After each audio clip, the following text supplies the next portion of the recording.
I've got a wife and I've got two small kids that 8 months ago I was drinking the days away. And I was more focused on getting alcohol and drinking it and consuming it and being drunk than I was spending time with them.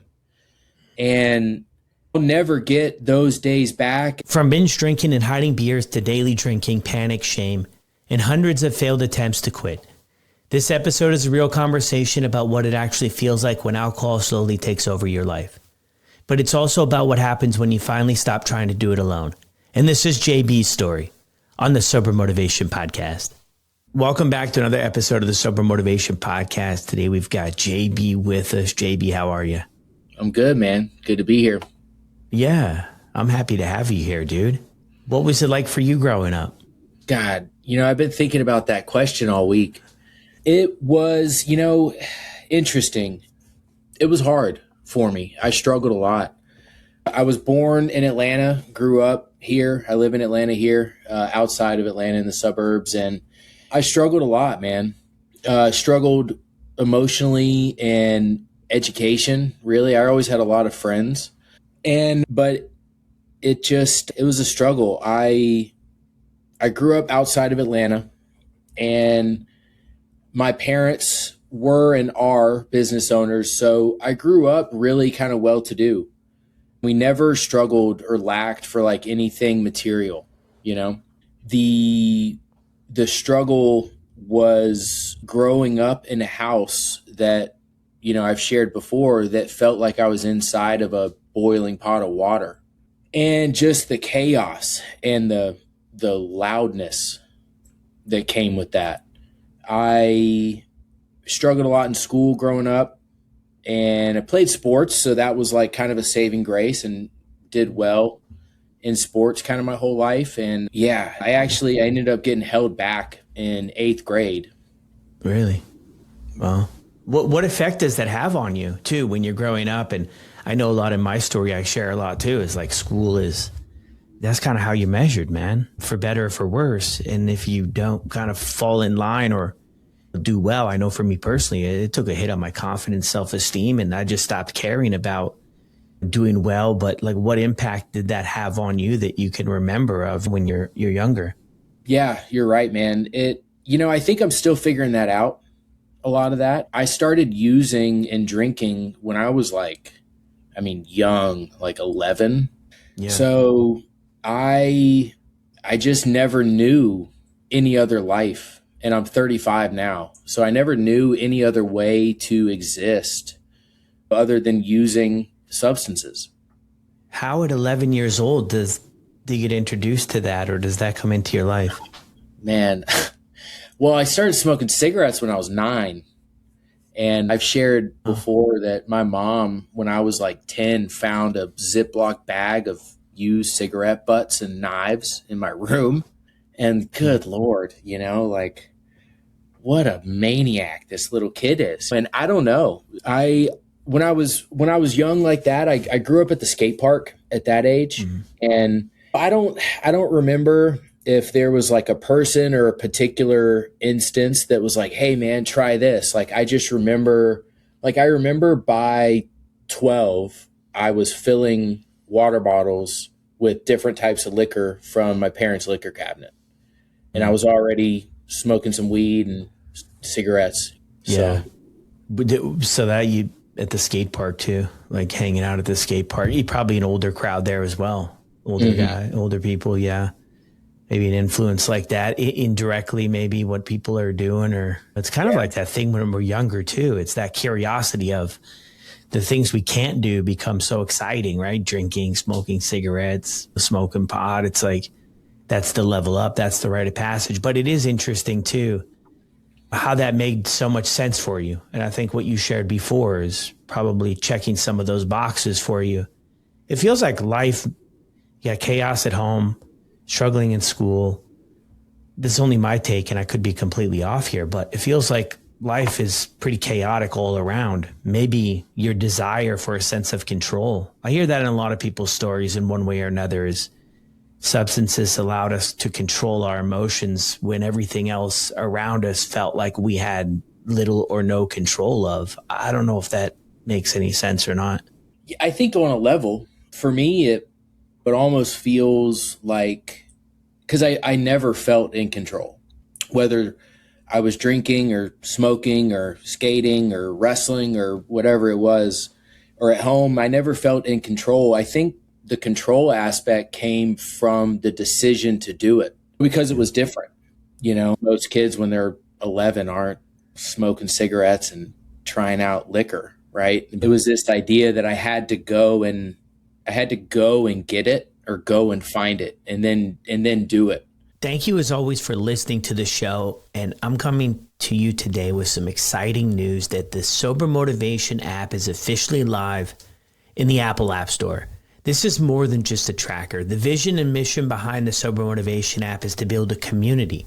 It's not all about getting sober, but about staying sober. So download the app and start journaling, tracking your sober time, getting some motivational quotes. Also, you can attend our virtual meetings that we host 2 a day. Head over to sobermotivation.com, download the app, and I'll see you on the inside.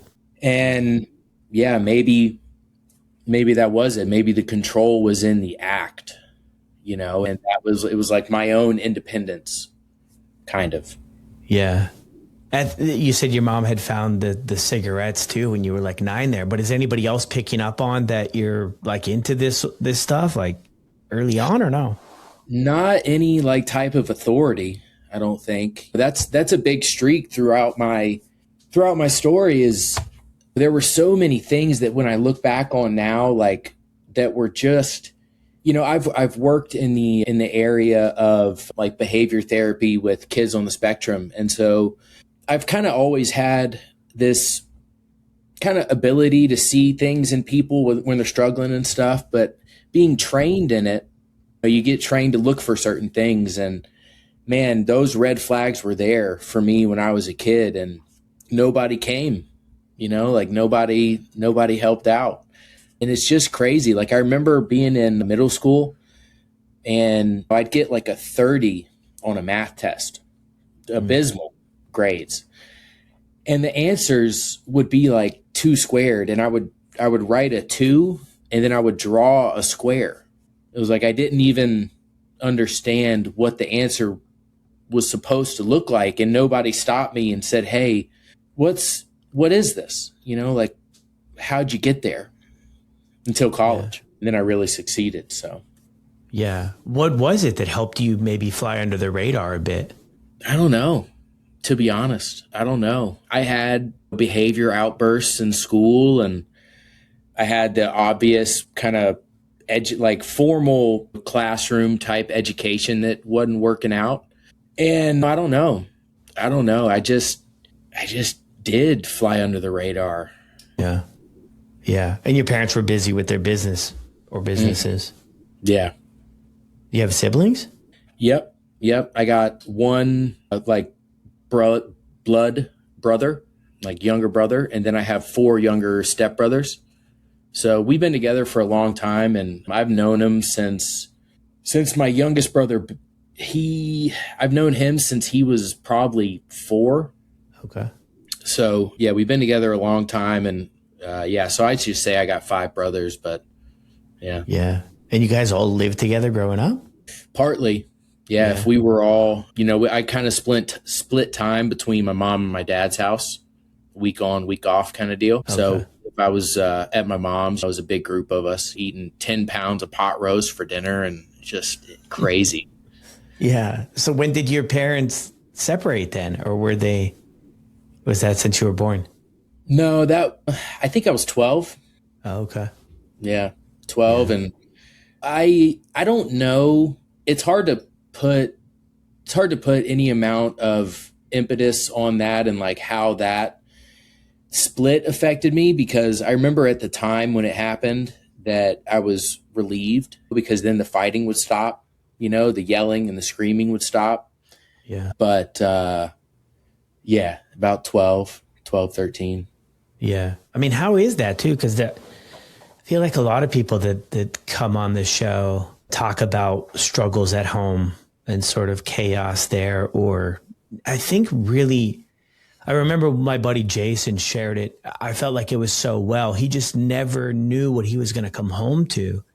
And I Mm. think that did something to his nervous system, right? To where he felt like maybe the protector of his siblings. And there was really a lack of safety for him. I think with hindsight, we realize this stuff now when we're going through it. I don't know if we pick up on it in that terminology anyway, but he felt so unsafe. And that's maybe what kind of drew him into alcohol or the escape of all of those feelings.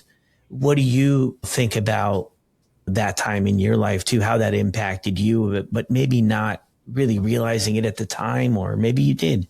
Yeah, I think my whole life, the constant that I think back on is like a shot out nervous system. Until I got sober, and I mean, not totally until I got sober, really until college, and I was in an environment surrounded by people who really loved me for me, and got into yoga and really started getting back in nature and treating myself well. Did I even realize how chaotic and how just crazy that whole situation was? Mm. You know what I mean? Yeah, it's like feels like anyway, the fight or flight response, maybe 24/7, right? Is a tough place to live. Where do things go for you like through high school? How does that look? High school was wild. I was a wrestler in high school at a pretty high level.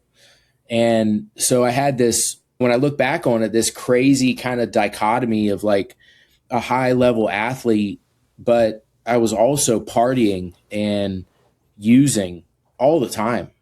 Like I was able to cut 20, 25 pounds a week and also drink on the weekends. Like after my matches, grab a case of beer and meet up with friends and party Saturday night and Sunday. And it was just, man, high school was when I was growing up, until I was probably 23 or 24 or 25, I didn't have the expectation that I would live past like 19 or 20. Mm. I thought I would be in the ground or in prison. We just had this big group of friends, and I mean, for me anyway, I lived hard and fast. You know, that whole like 2000s motto, like live fast, die young, man, I embraced it. Yeah. And that's what I really felt like I was doing. You know, it was just, I got my foot on that gas pedal and just pushed it all the way down and didn't let up for a long time. Yeah. How are you feeling about yourself throughout this time in your life? That's a good question.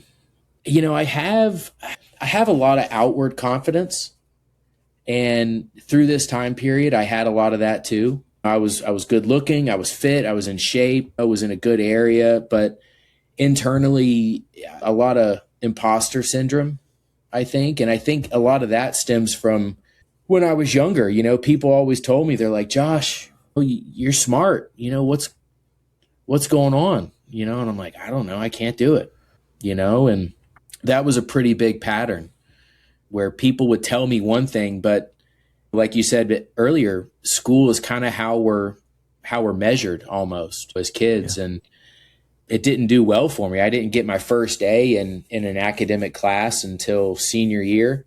Took algebra for like 10 years straight because I couldn't nail that down. Yeah. Yeah. So, yeah. And that's tough. I mean, that's really tough, especially when we're just kind of growing up. You know, it's already kind of feel like you're a little bit behind or a lot behind. I know I sure as heck did. Like, what are you going to do, right? I mean, the world is, you got to have this, you got to do this, and without it, doomed. You're in big trouble. So you kind of do the other stuff, acting out, I guess, behavioral stuff. Relatable to me too, man. I mean, we were always getting in trouble, always partying, always getting in trouble. When I look back on it though, like first time I got arrested, I was 16. But outside of that, it wasn't like, I don't know. I think people looked at it like teenage boys. Like it's going to be a little bit reckless. Let's just try to minimize maybe the consequences of it all. I look back now and I was just looking for a place to belong. I kind of draw up all of the trouble I got into. It was usually for the acceptance of somebody else. It was just to be able to fit in because it wasn't the sports for me. It wasn't the school for me. So this was what checked the box. Like does that make a whole heck of a lot of sense in my life now? Not really, but at the time it did, and ended up with a lot of trouble, get suspended from school and failing stuff and getting in trouble with the police. And it was reckless, but I always thought I would outgrow it. Like, of course, this is my life right now, but it's not going to be it forever. So I'm going to flip a switch one day and then I'll wake up to real life. And it took a bit more falls to get there. How did things go for you after this span of high school? Yeah, I thought the same thing too. Like I'd wake up one day and this would all get figured out. And then I woke up one day and I was 34 and was starting to forget my life. I started drinking. I started drinking consistently in my 20s. And I did that partly because of a job I had. I was working for after college, I went to work, great job at the time. Started working for a mobile canning company out of Asheville. So we drive around to these amazing breweries with a canning machine on our truck. And we'd pull up and hook up to their tanks and can all their beer. And then we'd leave and then we'd do the next thing. And that, I think, probably was when the alcohol really kicked up, because by that time I was out of the drug phase, the drug addiction phase, which was kind of after high school. This area that I was in just got flooded with opiates. And, and I had tried opiates in high school and just kind of continued after high school. And that turned into really hardcore drug use. And I was able to come out of that, thank God. And how would you do that? Man, I think the moment was I was up at like 3 a.m. on like a Wednesday and I was itchy. And I went to my bathroom and I saw like a little mark on my face that I'd been scratching at. And it just scared the shit out of me because I knew I had a little mark on my arm. And I knew that if I continued doing this, and by this time I had a handful of friends that had passed away and overdosed and had been succumbed to that kind of life, and knew that if I continued down that's where I was headed. And there was something about being up at 3 a.m. itching that I was just like, oh no, this has got to stop. And so thankfully I was able to just kind of nip that in the bud right then and there, and drink and still drank, but it really wasn't a problem, my drinking, until I was 28 or 29. And that canning job I had, as part of like the quality test, we'd get like a beer that came down the line and we'd drink it, 7 a.m., make sure it tastes good, make sure everything's good, got the carbonation right and all that. And I did that job for a year, and the daily drinking hadn't started, and I didn't crave the alcohol at that point, but I can say with confidence that the habit of drinking early, that's definitely where that pin came from. And it's not that job's fault either. Like that's me, right?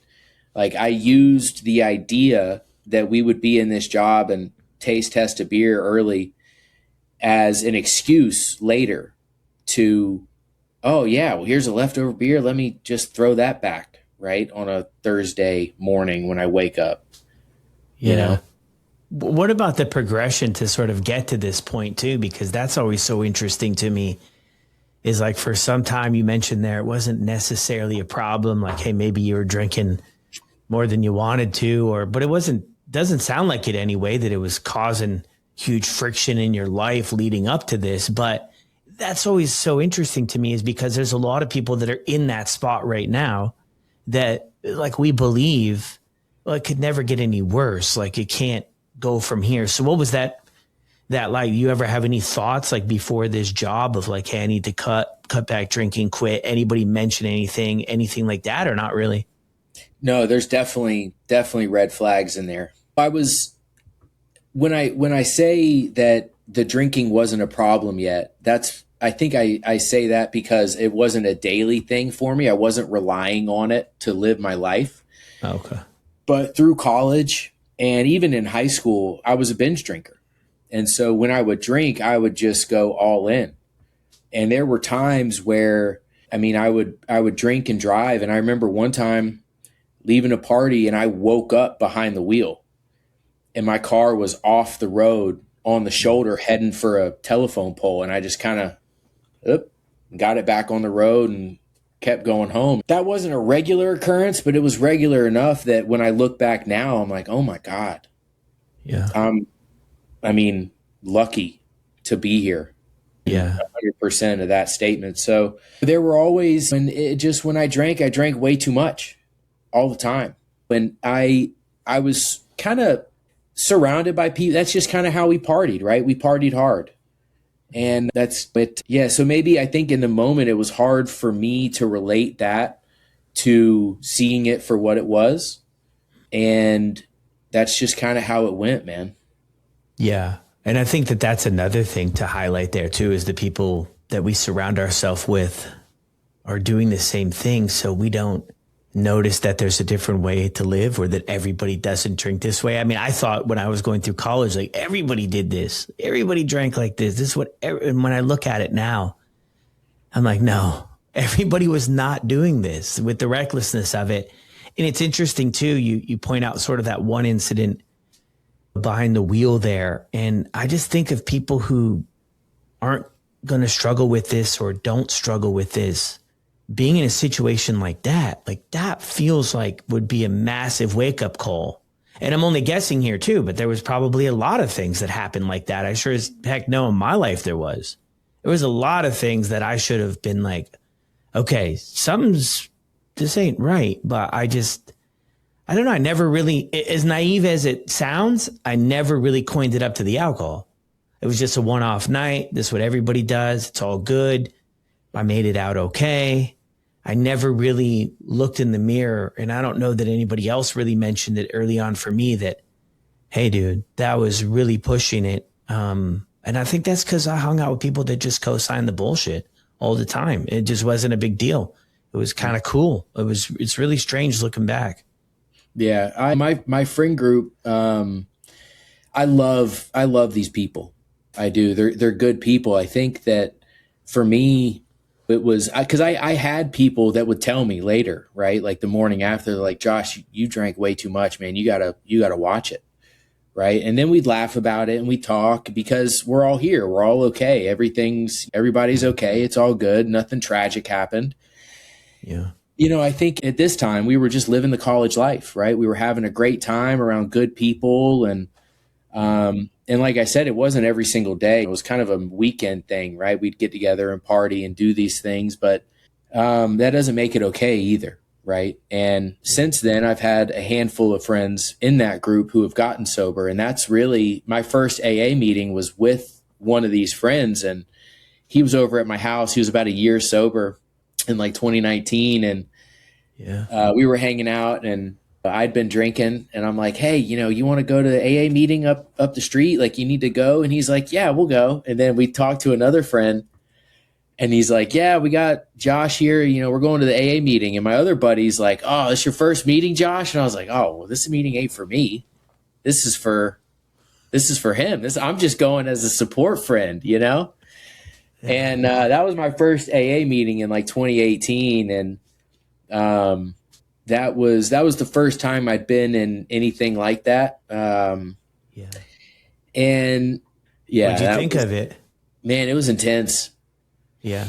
Yeah. I think there was a guy there who, he talked about being 25 years sober or something. And he started crying and his son had been in an accident that day. And he was saying, how do I stay sober? And I was like, oh man, that's not me. Like, I just need to not drink so much and I don't need this. This is a lot. Yeah. And thinking back on it, I just wasn't ready for it. I think, and even back then I wasn't daily drinking. It was still kind of more binge, but it was, I just felt like at the time that, no, I don't need this. I'm going to figure this out. Right. It was that figure it out type thing, right? That I'm going to wake up one day and this is just going to be better. Yeah. It's so interesting too. Like we'll do whatever it takes to protect the alcohol. Like Hmm. whatever it takes. I mean, of course, we're going to figure it out. Like, I mean, there's probably nothing sounds better at the time of like, hey, drink without consequence, without all of the other disastrous stuff. Like that sounds like a win-win when you're wrapped up in it. It stuck out to me too, how you mentioned like in this sort of phase of your life too, how it wasn't a problem because you were just binge drinking. And like the problem was when it sounds like you're hinting towards anyway, the daily drinking. I think that can be a confusing place for people. I hear it so often, right? Like I don't have a problem because I can go 4 days or maybe I can even go 30 days without drinking. And so when I show up to work and I pay my bills and I do what I need to do, like am I on top of the mountain achieving all of my goals? Maybe not, but I'm getting by. I'm doing okay. And that sounds like probably that spot you were kind of stuck in, right? Like maybe this isn't a problem. It doesn't look like it does on TV. I haven't gotten in a bunch of trouble. Confusing spot to be.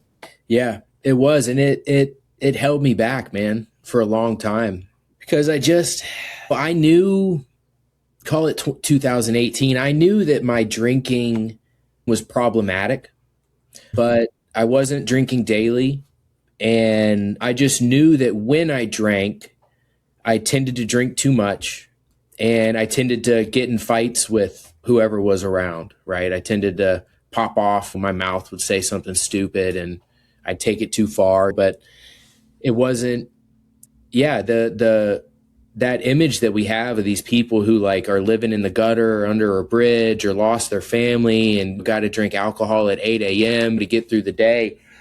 That's kind of what I think I was leaning on to continue the drinking. Because again, it was try to do everything but take away this one thing. Try to limit, try to moderate. And moderation for me, even back then, I don't think I ever thought of it as moderation. It was management. Yeah. And even back then, I never got 30 days. I never even tried to get 30 days. It was just like I just got to manage this, right? Yeah. Like, which is exhausting. oh, so exhausting. It's like trying to make it all work. I know people that are maybe newer, like this might seem kind of out there, but let me tell you, man, it's so much easier to not drink at all than try to figure this out about 6 cans of beer. How much do I buy? When do I start? Do I eat or not?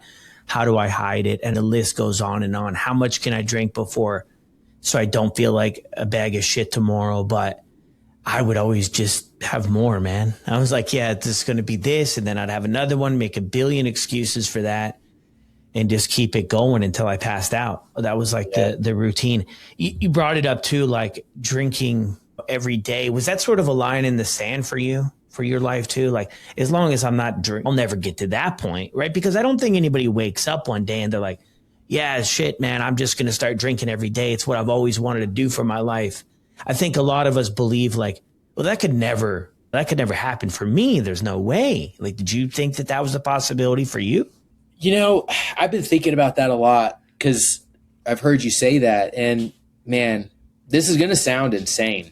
When I was a kid and I was in middle school, like the DARE program, they were talking about cigarettes and drugs and alcohol. And I don't remember who it was, but I leaned over to a friend of mine at the time, as a kid. And I was like, you know what? I bet I could do that. Like, I bet I could do that. And I think I can get out the other side. And yeah, I didn't think about that until way, way, way later. But this idea that for me, I think I thought that it's not a problem unless it's a problem. Mm. And for me, that problem line probably was the daily drinking. Yeah. Because if you're not drinking daily, well, then you're all right. But the truth is that's just not true. I had a lot of problems in my life that revolved around drinking alcohol. And that was the common denominator, right? Like, it just wasn't until I just felt so sick and so overwhelmed by my daily existence and daily drinking that I realized, oh, this needs to stop. And it needs to stop now.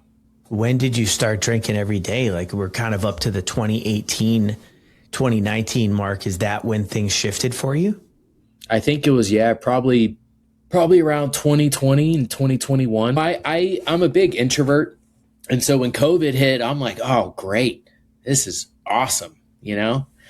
But honestly, I'm human too, and we all need that social connection, right? Mm-hmm. And so on one hand, I don't know how much COVID played into the escalation of my drinking. I'm sure it did, because then I could go to the store, less people were out. I could kind of do my own private thing and bring it home and not have to worry. I had the excuse personally of, oh, I don't have to go out. I can't go out to the bar and meet up with my friends. Like, I get to stay home and drink. You know, I get to do this on my own, because social situations, I don't typically like to be around a big bunch of people. And so that kind of just gave me like a green card to do that. And the other thing was my son was born. And at the time it was, I mean, nobody knows what they're doing with baby number one. And the financial struggles were there. My wife had a hard pregnancy, and I was trying to do my best to support her, but how well can you do that when you're really drinking? Yeah. So there was a lot of stress around that financial stuff, and there's a new baby. I mean, your nervous system's kind of shot once that baby gets here, because they're sleeping 2 hours a night. And I just leaned into alcohol. Yeah. I didn't know what else to do. I mean, well, let me correct that. I knew what else I could do, is lean into my wife and lean into the people that loved me. And I didn't feel like I could do that. I felt like I needed to do it on my own. And alcohol, when I drank, I got energy. So when it was like 8, 9, 10 o'clock at night and I've had a hard day and the baby's up, well, like, all right, well, let me run across the store and get a couple beers, and I'll get those and I'll come back, and I'm up till 2 a.m. and then I can be up with the baby. Babe, you can sleep, you know, I got it. Don't worry, you know. Meanwhile, I'm getting 2 hours of sleep a night, drinking every day. And that's just kind of folded into that. Yeah. Before I know it, that was my life. And I was really struggling. Yeah. What's your wife thinking about where you're at during this stretch? She realizing like that things are picking up speed, or are you just kind of keeping this on the low? She knew, because there was a point where the daily drinking had started, but then it went a step further, and it was daily drinking and driving. Because what I would do is get it on my way home, and then I would just drink it on the way home. And it was always beer. It wasn't liquor, which, I mean, I use that as an excuse too, right? Like, oh, well, it's not liquor. This is just beer. It's only 9%, right? Well, that doesn't really matter if you're drinking 7 of them a night. So she knew that it was starting to pick up, but she was so stressed herself being a stay-at-home mom with a new baby. And I think she was just trying to do everything she could to get through the day too. She didn't lean into alcohol, but I did. Yeah. How are you feeling about yourself throughout this stretch? I mean, you're definitely probably realizing like, hey, I'm digging myself quite the hole here. But maybe we also tell ourselves too, hey, we're going to turn a page, right? Life is going to, eventually the pressure is going to ease up. I think we know with experience too. I mean, life is interesting like that. It usually keeps the pressure on. Yeah. But how are you feeling about yourself? What are the conversations like too, between your ears? Getting steadily darker, to be honest. The more I leaned into alcohol, when I look back now, the more I leaned into alcohol, the worse everything got. At the time, I just thought I used alcohol like a tool. It was my number one tool. It was a painkiller, quote unquote, help me sleep, quote unquote, help me get through social situations, right? I now know all that to be false, but at the time, it's what I used. And what was going on between my ears was shame. You know, because it was beer, I think a lot of people gave it a pass. And I hid a lot of it too. I would go and I'd pick up 2 on the way home, and I'd get home and, well, I already drank them. So as far as anybody was concerned, I got nothing going on, right? So then I'd go out for the second round. Well, that was 2 more. Then I'd bring those home. And by the end of the week, I had 15 cans in the floorboard of my truck that I'd have to put in a bag and then dump in the recycling can and make a huge racket that my neighbors might hear, and just the madness. Yeah. I mean, a lot of people too share when they get into like hiding it, that really, it seems like shoots the shame through the roof. Yeah, because we know, like, I mean, I don't think we're that delusional that we're not noticing it, but it's like hiding things and sneaking around. It's just so against, I think, what we know is right. And it really builds up. Yeah, 100%. The first time it culminated was I'd been drinking for I don't know how many days straight, and my nervous system was just shot. By this point, I had two kids at home. One was a baby and one was young, and I had a suicide scare, and I found myself at the gas station with a firearm in my hand, really thinking about this, drunk.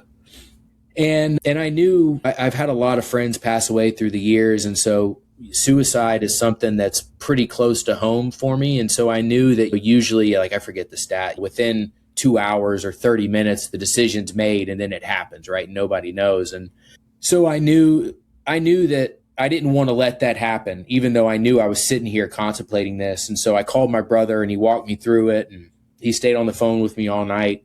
And so after that, I told my wife that, okay, I'm going to get this controlled and I'm going to figure it out and it's going to be okay, right? I'm really sorry and it's going to be okay. Well, I kept drinking for a year and a half after that.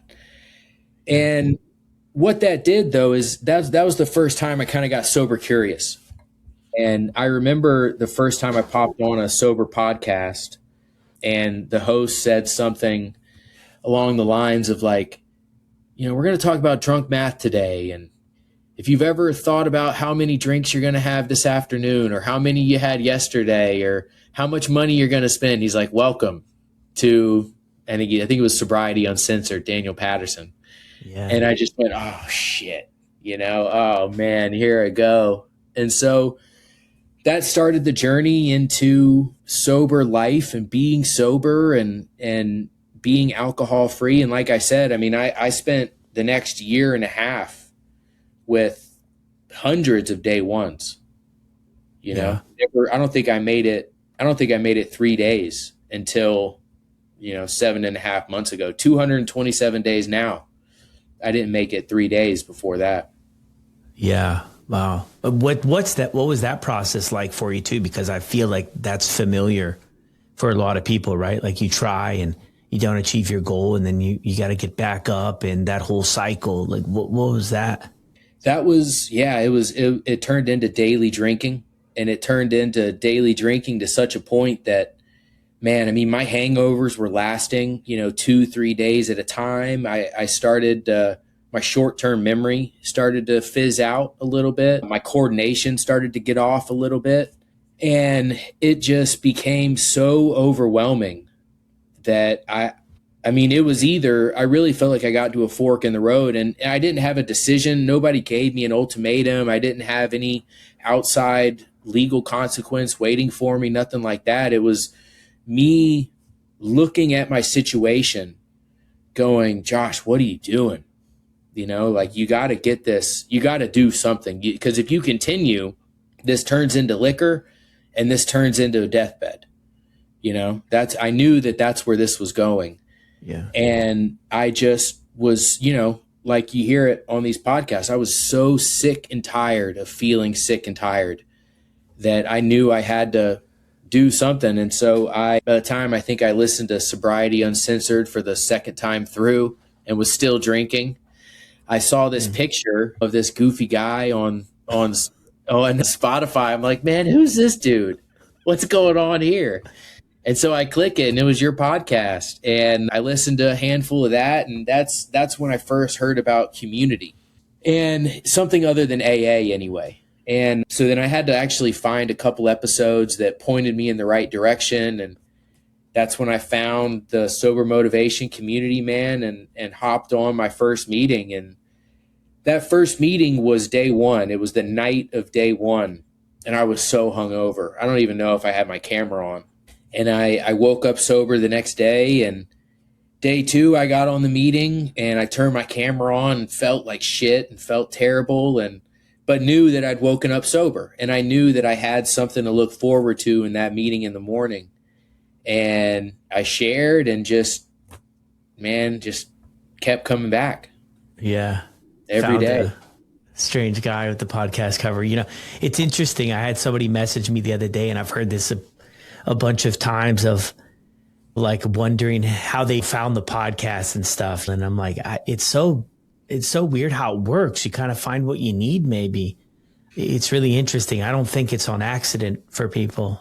It Yeah, kind of your shows up. podcast was so different at the time because I'd listened to Sobriety Uncensored, and that was great. I'd listened to a couple others, the big names, Huberman and them, and they all, I mean, they were great for the info, but I had never heard anybody else's story really until I put on yours, and I started listening to it, and I just started every single episode. It was like, oh man, I know that feeling. Like, oh, I know that situation. Oh man, I know this, I know that. And I think something in that just clicked for me. Something in that just said, okay, this is a good place, and let's try this community. And even with the community, man, I logged on a couple times and logged back out, and never hit the commit button. What is behind that? Like, explain that to me, because I see that a lot with people, and I'm sure it happens in other things too, right? People are going to go to rehab and last minute they don't go, or go to a meeting and last minute, or sign up for the community and then shift. Like, what's going through your mind in that moment? For me, it was the management.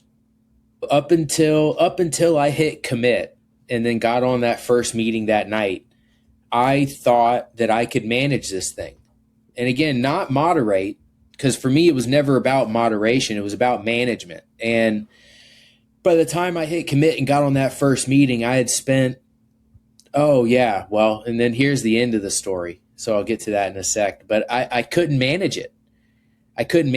And that culminated in an experience that was so unexpected and shocking to me that it gave me a push to say, like, okay, this is you're done now.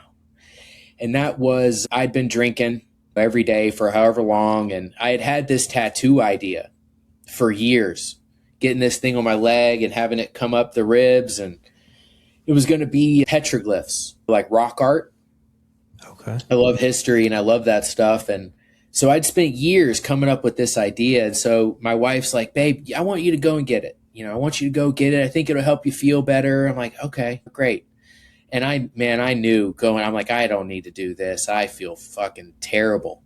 But I go in and I'm like, you know what? I'll do it. So I meet with the tattoo artist I like.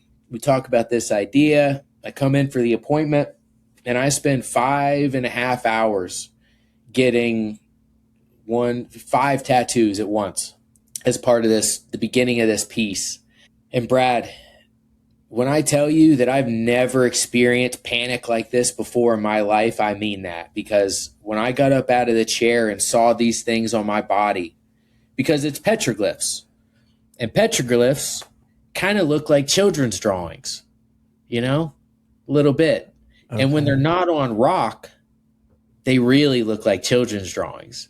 And so I'm looking at these things on my body that look like my 4-year-old drew them. And they're big and they're red, and I just panic. I mean, utter panic, like I've never felt before. And I knew I had to quit drinking, and I didn't.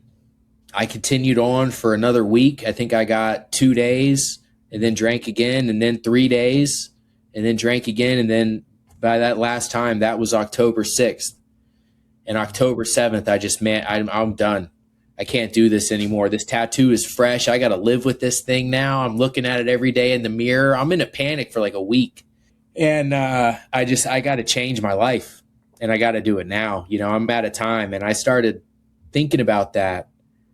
And man, I have lived quite a reckless, exciting kind of life.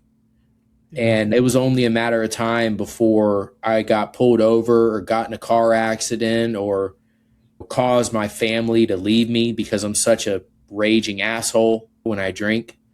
And I knew something had to change right then. Yeah. You had mentioned earlier too about your first AA meeting and not necessarily feeling ready or being ready at that time. I think it's hindsight. We have that a unique ability to connect the dots. And it sounds like too, there was a point there where you did make the connection to alcohol being or causing problems in your life, as to where before it was just like everything else was sort of the problem. I think that that's an essential part too, because we want to protect the alcohol. You go back to like, hey, you're signing up and then you're not following through. Like, I'm so curious about that. I wonder if we fear that it's going to work and we're so afraid of what the fuck life might look like.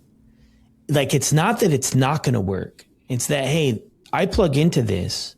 This could work, but the unknown is so scary. And I'm so afraid of what my life would look like without alcohol, or what people will think, or what I'm going to do on a Friday night, or what am I going to do at the next sporting event or concert, that we just subconsciously convince ourselves that, nah, I'll do it another day. What was it like for you? You hit it on the head, man. I was terrified. My main tool of coping with everyday life, without that, what's going to happen? You know, one thing I've realized being sober is I think I have quite a bit of underlying kind of anxiety about life and people and all these different things. And I was terrified that if I took alcohol away, because at this point, alcohol is my main thing. If I took that away, what's that going to look like? What am I going to do? You know, back when I was drinking, you wake up that next morning with such intense anxiety, right? Call it hangxiety. And I was so afraid that every day would feel like that because I had spent so long drinking that if you can even call that as sober, that was the only kind of reference I had for not being actively drunk. And I was so terrified that that's what sobriety was going to feel like. And I also knew that even if it didn't, that if this thing worked, how would my life change? How would my friend groups change? How would my relationships change? And I didn't want to face it. You know, I was just content at the moment, content to stay in my toxic little spiderweb cocoon, you know, because it's not comfortable, but a comfortable hell is better than an uncomfortable future sometimes. Yeah, and that's so true. It's familiar. Yeah. And I mean, that's sort of the human nature to all of this, right? Is we just do what is familiar, and that will always be our default unless we decide or choose to do something else. That's why I think community helps so much, is because we can learn from others' experiences. Plus we have a place that we can share. It's an opportunity to do things differently. It doesn't have to be perfect, but it's sort of taking that first step. You know, I mean, there's so many people out there, and there's probably going to be people who listen to this episode, and we've all been there, I think, in one way or another, that are so afraid to take that first step. Like, what if it doesn't work out? What are people going to think of me? What if it does work out? Like, who will I be? But I think that that's, for me anyway, that's the most beautiful thing about this whole journey. It's not quitting drinking. It's not getting sober. Like, who am I in this world of however many people? Like, who actually am I other than who I pretended to be for all of those years that I really wasn't happy with? And that's been a really cool part of sort of the journey to figure it out. It's exciting, man. It is for me anyway. What changes for you? I mean, you plug in, you're struggling at the beginning. I mean, I think anybody who's drinking every day for years and then decides to get sober, I mean, the nervous system is on fire and the withdrawal symptoms are kicking in. But I mean, how do you stick with it? And what are you learning in the early days about yourself? One thing I learned really quickly was, for me, how important community was. And it was probably day 2 or day 3. And I remember that these meetings, 9 a.m. and 8 p.m., they were consistent. And I knew that if I could make it to that meeting, I'd be okay. And there was something about sharing and putting it out there. And you know, the sober motivation community is amazing. So it's full of support and love. And it just made all the difference. I mean, all the difference. All those times I tried the hundreds and thousands of day ones, and oh well, I won't drink till 8 p.m. or I'll only drink in the weekends, and all the different things we tried. None of them even remotely came close to working until I did the one thing. You want to be sober, you just got to do one thing. Don't drink. That's it. Don't drink. But I realized quickly that I didn't want to just be sober. I wanted to live a different life. And the only way I could do that was by participating in the success of my own future. That I couldn't just wait for it to happen. I had to turn on my camera. I had to start sharing, and I had to open up. I had to really open up, which is something that I don't think I did for a long time. I had to really get honest, both with the people in the community and share honestly, but also with myself. And I had to come to grips with, when I put alcohol down, that doesn't solve all the problems. Like, that might help you sleep better, and it might help you wake up clearer, and it might help you lose some weight. But I figured out that, oh man, I can still be kind of a wreck sometimes. Yeah. I got to get my own emotions in check. And without sobriety, I never would have found that. But now, 7+ months, that's what I'm really working forward to. So, yeah. Oh, and you're doing an incredible job, JB. I must say, man. I think too, it's interesting, and I wonder. You try hundreds of times, right? You mentioned, and I don't think that's a story unique to you or unique to me. And things don't work out. And maybe we convince ourselves like, man, we've tried so many times. The solution to this, or the path forward, has to be so complicated and so complex. Maybe I'm missing something. Maybe it's another book, or maybe it's another podcast. And I don't think it really is. I don't think it is any of that stuff. I think that it's so simple that we can just believe, like, is it that? It's got to be more than that. I did it. I tried 100 times and I didn't achieve my goal. But I think when you just peel the layers of the onion back, it is, the first step is not drinking, and then sort of the lights. It gives an opportunity for the lights to come on, some clarity to come back, some confidence. But maybe most importantly, it gives you some friggin' time in your life to actually have a look at it. When you're drinking every day and you're worrying about getting to the store and how many you're going to get and how you're going to keep it hidden, and then waking up and you start every day with this anxiety, man, it's just, the nervous system is just, like I mentioned before, on fire, and there's just no bandwidth left to achieve goals or read books or have deep conversations or hold space or feel safe. And those are requirements to sort of healing and moving forward. And you plugged in from day one, dude. And you're experiencing all the benefits of doing that, Yeah, I am, man. It's really been quite a thing. Truly. The sober motivation community is really special. It's really, really special. And for me, sober motivation, that's what worked. Right. AA is great for people that like it. I'm all about it. And at the end of the day too, if you got to white knuckle it for 6 months on your own, then do that. If you need to go into AA 3 times a day, do that. If you need to pop on sober, if you need to hike a mountain, whatever it is, do it.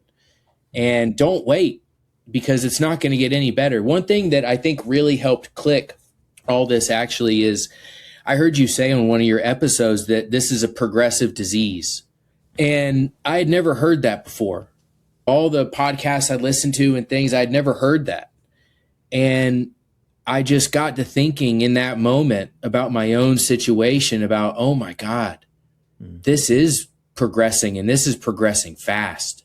And I need to put a stop to this before I can't, and by the time I quit, alcohol had got its hooks in me, and I couldn't manage it anymore, and I knew the only thing I could do was put it down and not drink again.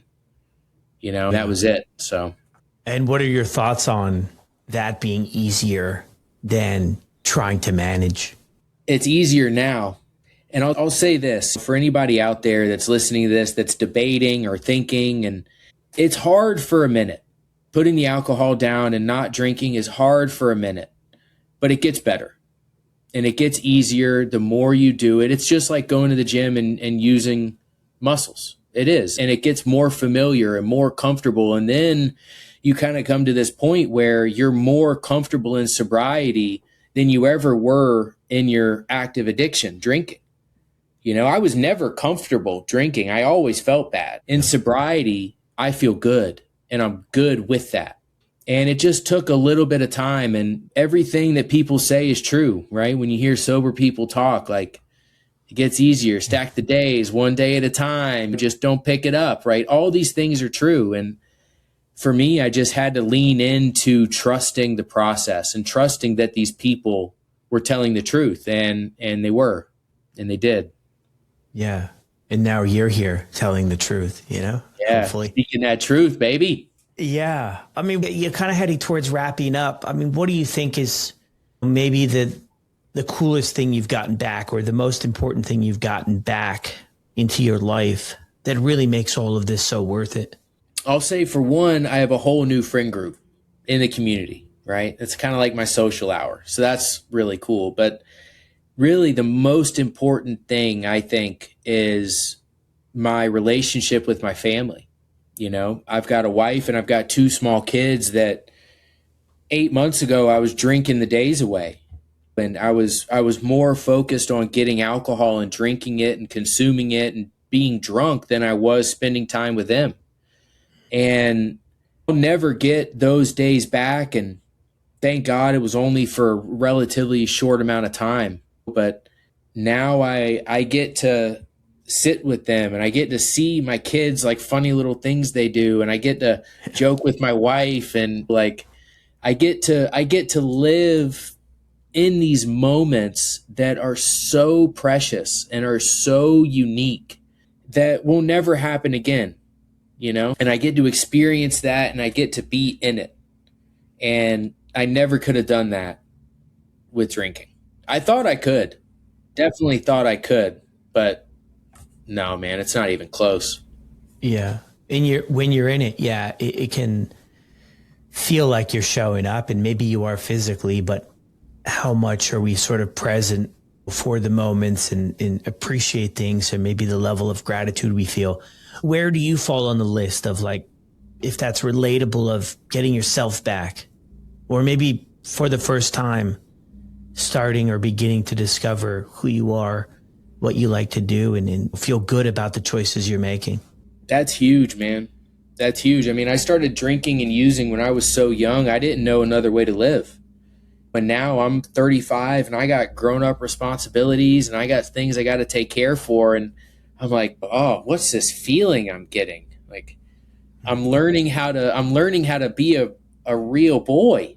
I'm a real boy. I'm learning how to live, man. And it's a crazy thing to experience. When I get to share that with my kids, because my kids are so funny. They're little, they say funny things. But I get to sit here and I kind of get to do it with them. Because as I'm explaining to my son about, like, well, buddy, I know you're upset and I know you're mad, but that doesn't mean that you have to do something about it. You can sit with it and it's okay. Let's do that together. What he doesn't know is that I'm also doing that for the first time. Right. And so for him, it's just me and him sitting there kind of working through it. And yeah, man, it's special. But honestly, more than that, for me, what I'm going through personally and with my family and this development and this big learning curve is sacred. It feels like something sacred. I don't know how else to describe it. Yeah, man, that's powerful, dude. For anybody who's listening, JB, that might be considering really going after this, or that's maybe on the journey, that's struggling, I mean, what would you send out there to them? Talk to somebody. Come on the app. Get on the app. Talk to us. I don't know how much. I don't really want to give advice, because I'm going to tell you the same thing I'm going to tell everybody is get in the group, get in a meeting, start sharing. Come be a part of this thing, because at the end of the day, alcohol, if left to its fullest extent, will take everything from you. It will. It'll take your life. It'll take your family. It'll take everything from you. And don't let it. And do whatever you got to do. Come in the meeting and experience something different.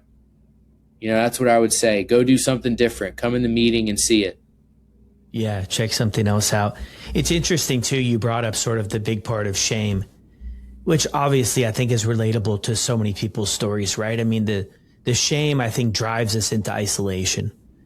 And then the alcohol just roughs us up time and time again because we're not reaching out. We're not sharing. I mean, there's a stigma out there of, I think, especially, I mean, for everybody, but maybe since we're talking here for men, right? And for dads, right? You're supposed to have it figured out, man. I mean, you're supposed to support the family and be strong and just push forward. And it's can be tough to talk about things we're struggling with. And then the shame just skyrockets. But there's a quote, shame dies when stories are told in safe places.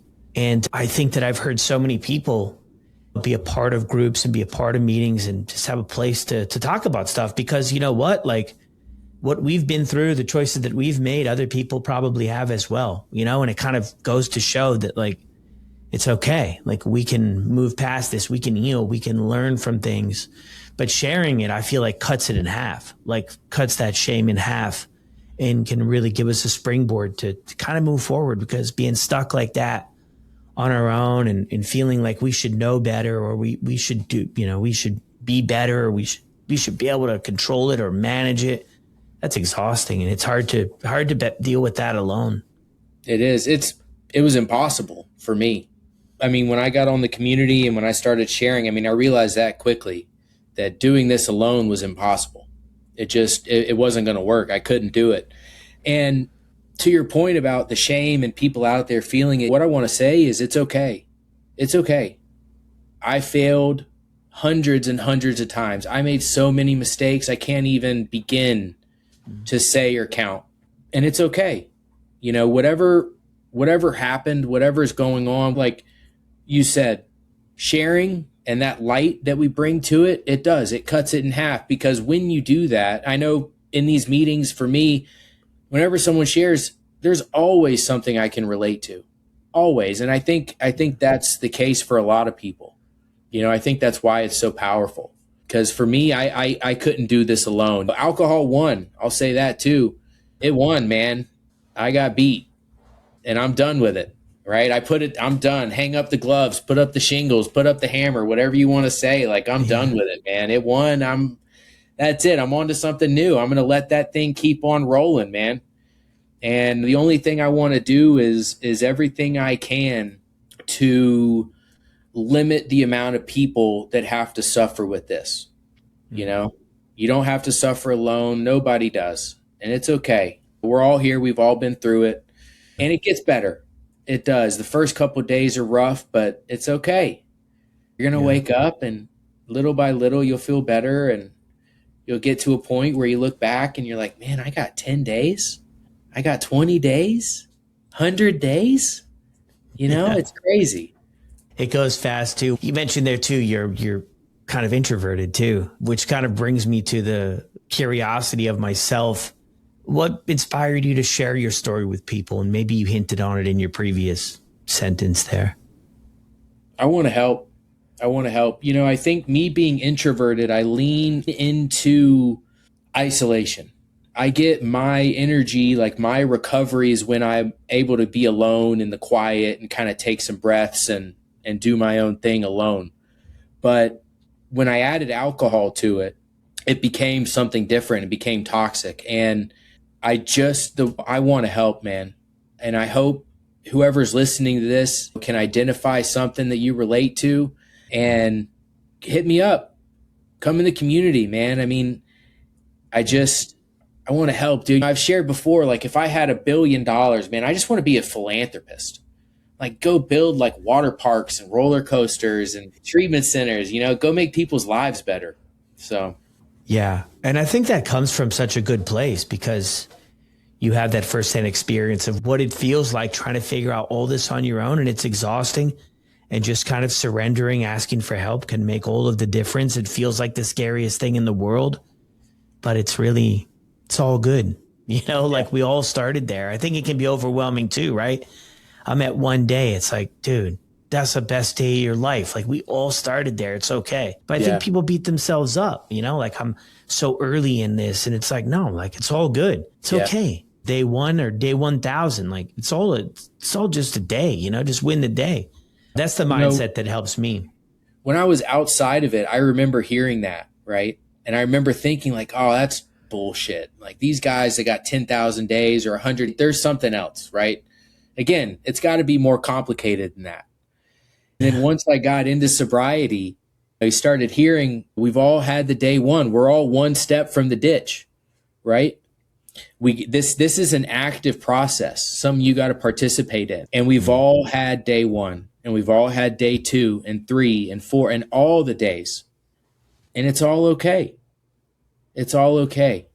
Yeah, I love it, man. Thank you, JB, so much, dude. So happy to have connected with you on this, and obviously been connecting for months, man. And it's always great to hear from you, dude. Anything you want to share for closing? Don't do it alone. Don't do it alone. If you made it this far, don't turn it off. Come in the app. Come on, man. Yeah, it really changes it, man. And people, it's interesting sort of what gets in the way, right? Like it is really interesting kind of what gets in the way of that next step, and maybe that will kind of be the $1 million question is, what is so uncomfortable about letting other people in, It's all good, man. So yeah, thanks again, JB. Thank you, Brad. I appreciate you, man. Well, there it is, another incredible episode here on the podcast. I'll drop JB's contact information down in the show notes of this episode. And I would love to see you check out the Sober Motivation app. I'm in there, probably too much, but I'd love to see you guys come and hang out, get some support with this whole thing. JB's had an incredible experience with it all, and it's helped him get to where he's at today. And I'll see you on the next one.